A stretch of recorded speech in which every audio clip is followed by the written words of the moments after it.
той завари така да беше този живот. Така, сега, на места може да има малко по-големи. Режем тиквичката. За тази цел ще вземе спиралайзера, но този уред, колкото и да е странно и елементарно, струва 130 лева и може да се поръча от Америка. Още по-странно, че се произвежда само в Италия. Ходи до Америка, след това се връщат в нас. Това е положението.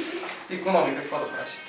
Така, хубаво е да е някъде, където хубаво може да се вакуумира. Тук няма да се случи в момента с тази отделен въпрос.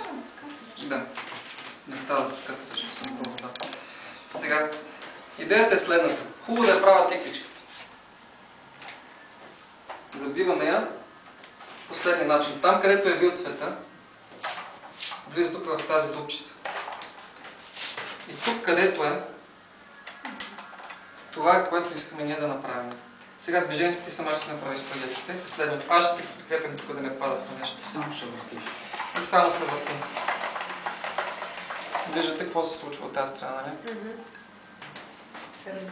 Сега разбрах как се правят тия в ресторантите, които прекрасяват. Хайде. Да, аз ще ти държа отдолу. Смело ли ти да се наложи? Така не трябва да натискаш тук, обаче, защото ще спреш движението. Да, добре. Дали всички може да пробваме? Разбира се, всички може да пробваме.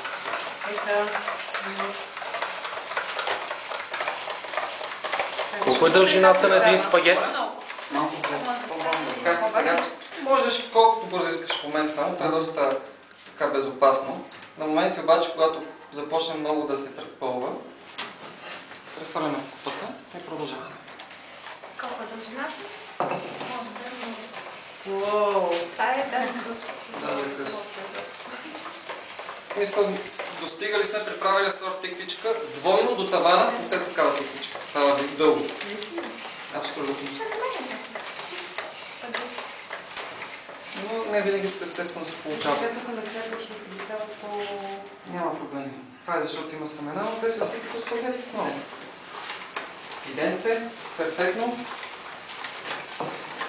Така, давай, натискай хубаво, този това така става. Хубаво трябва да натискаш и те ще излизат смело. Така, точно така. Когато натискаш силно, те ще излизат много по-дълго. Иначе се срязват. Браво на Марги. Браво. Значи прави се прекрасно. Добре. Нали знаете за колко време ви отнема да сварите спагети? Какво се случи току-що? Сега. Тиквичка вече ми... Какво се получава обаче? Все пак това нещо все още има вкус много на тиквички, не много на спагети. Ние, както казахме, имаме желание. Тук винаги ще ви дава фира, едни кишки. Само така. Може да се ползва. Цвета. А не се ли яде в средата? Яде се не е много вкусно, защото с семената ще пусне вода. Затова няма да го сложим тук, защото ще пусне вода допълнително. Сега, има една естествена скорбяла в самите тиквички, която е много приятна. Тая скорбяла създава вкуса на тиквичките. Затова взимаме хималайска сол.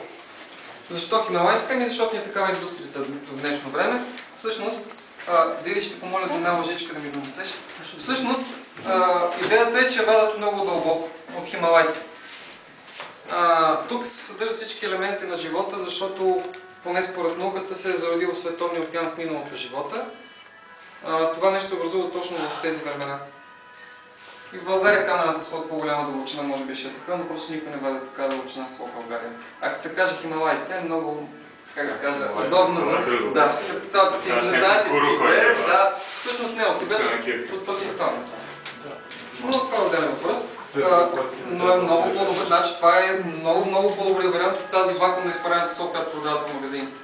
Както и при солта, така и при всички останали продукти, разделя и владение не е нещо хубаво. Тоест само натриев хлорид не е нормално. Тук поне има всички видове сол.